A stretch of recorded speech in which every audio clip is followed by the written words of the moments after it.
We're going to move to 17 minutes and 20 seconds.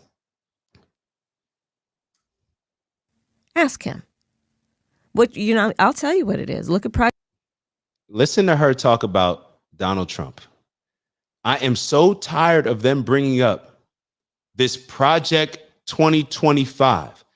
Like, is that just think about it from this standpoint? If that is the only thing that you're running on, if that is the only thing that you're criticizing Donald Trump on, Project 2025, just think about it from this standpoint. Hold on. Let me move this off the screen because I know a lot of people, we talk about Project 2025. We talk about it all the time. This is why they're saying, this is why Taraji, hold on. Let's go to the Taraji P. Henson video. We're gonna bring that one up. If somebody could send me that, I want to see the Taraji P. Henson with Kamala Harris clip. I think I have it right here. I'm not sure. I think I have it, so don't even trip on it. But I just don't get it.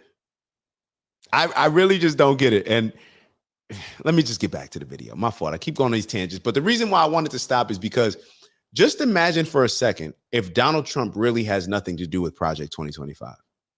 He says that he hasn't read it. Nobody has claimed it. Like, since when is Donald Trump not claiming something? I don't know. Whatever. They want to believe certain things that he says, don't believe. Like, nobody in Donald Trump's on his campaign has said anything about Project 2025 and that being their plan. He has his own plan.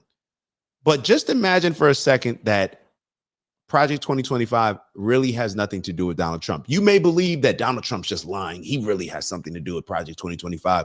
A lot of his staffers that used to work for him. They contributed, even though if you look at Project 2025, there's like hundreds of people that contributed to it, whatever.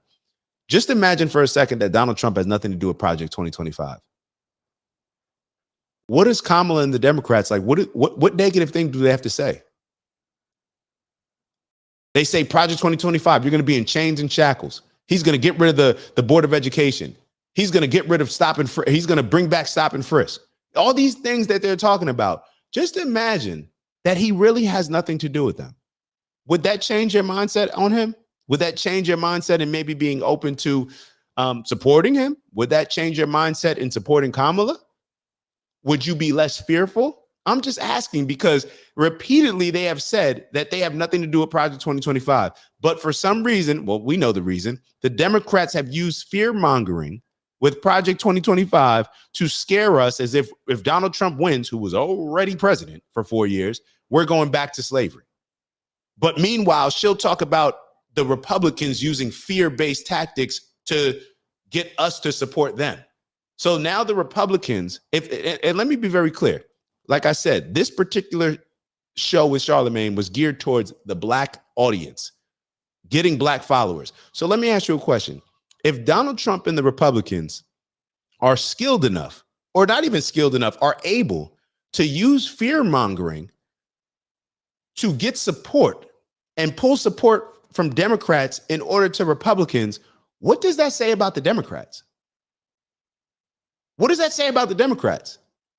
You've had our loyalty for the last 40, 50, 60 years, generations and generations. What does that say about y'all and our trust in you guys? The fact that Donald Trump and the Republicans can come over here and use fear mongering to get us to maybe think otherwise about supporting Kamala and the Democrats and support the Republicans. That shows that y'all haven't been doing your job, delivering on the things that you say you're going to deliver on. How can they use fear if y'all are coming through? How could the fear tactics hold any weight? Y'all get what I'm saying? Let's keep going. Let's keep going. Let's keep going. They are trying to scare people away because they know they otherwise have nothing to run on. Ask Donald Trump what his plan is for Black America. Ask him. I'll tell you what it is. Look at Project 2025. Project 2025 tells you the plan includes making police departments have stop and frisk policies. The plan includes making it more difficult for workers to receive overtime pay. The plan includes ending the ability of Medicare to negotiate drug prices. You know what we have done? He said he would. We did. which means that that's how we brought down the cost of prescription medication.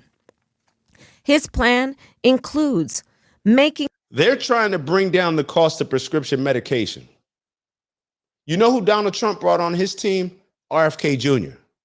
RFK Jr. is trying to make us a healthier country so we don't have to rely on all those prescriptions so big pharma can get rich. Forget negotiating all these. Why are we taking all these medicines? Why are we taking all these big pharma pills to be able to eat all these BS foods that we shouldn't be eating, to live this BS lifestyle that we shouldn't be living, so we don't got to work out? Oh, let's just take Ozempic. Like, why are we doing all these things? Why don't you look up Make America Healthy Again with RFK Jr.? I don't know if Trump cares about health, but I know RFK Jr. does. And the fact that Trump has given RFK Jr. a platform already, not waiting until after the election like the Democrats wanted to do last year with Ice Cube. Or I'm sorry, 4 years ago with Ice Cube, when Ice Cube wanted to present his plan for Black America, and the Democrats said, yeah, we'll get with you after the election. Trump didn't do that with RFK Jr. He's been giving him platforms right now, speaking on these things. And a lot of the donors, because we know Big Pharma, they not only support Kamala and the Democrats, they also support the Republicans on that side. How do you think Big Pharma feels about Donald Trump bringing in RFK Jr., the number one person that has been attacking Big Pharma in America with the platform that he has? How do you think his donors feel about that? How do you feel about them taking money out of his pocket? Because what RFK Jr. is trying to do is to get us healthy, so therefore we won't have to rely on health care, sick care. We won't have to rely on Big Pharma. What does that mean to Big Pharma? If Americans aren't sick, if Americans don't have diseases, if Americans don't have these things that we struggle with because we live unhealthy lifestyles, Big Pharma is going to make less money. Do you think the monsters in Big Pharma care about our livelihood more than they care about their pockets? I don't think so. So she keeps touting this we insulin and all this other. Yeah, okay, cool. That's the only thing that you're standing on. So let me take a look at this clip, because she's talking about all this fear-based stuff. Remember this clip? Let's take a look at it. Let's bring Taraji to the stage. Harris, I'm worried about the election. Women's reproductive rights are on the line. Our Supreme Court is on the line. Our basic freedoms are being tested, Madam VP.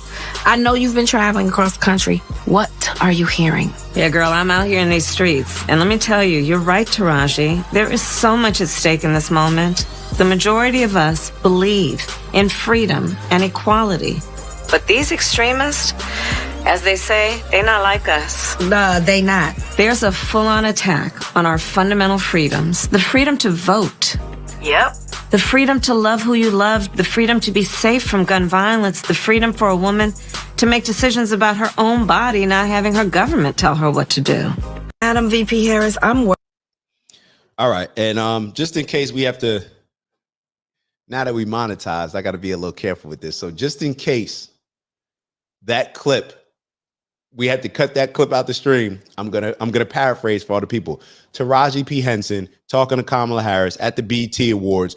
All you hear is fear, fear, fear, fear mongering. That's all. But yet she's complaining about Donald Trump and the Republicans doing it. Let's keep going with the interview. Hold on, let me get in my position. All right, there you go. Let's keep going. Let's keep going. Ew, it's Dak. Just want to thank you for checking out our video and visiting the OG Network. If you enjoyed the video, please make sure that you give us a like. And if you're looking to join a community of inspired individuals striving for purposeful abundance, subscribe. And if you're feeling real generous, share the video with some friends and family. All right, I'll see y'all soon. Ew.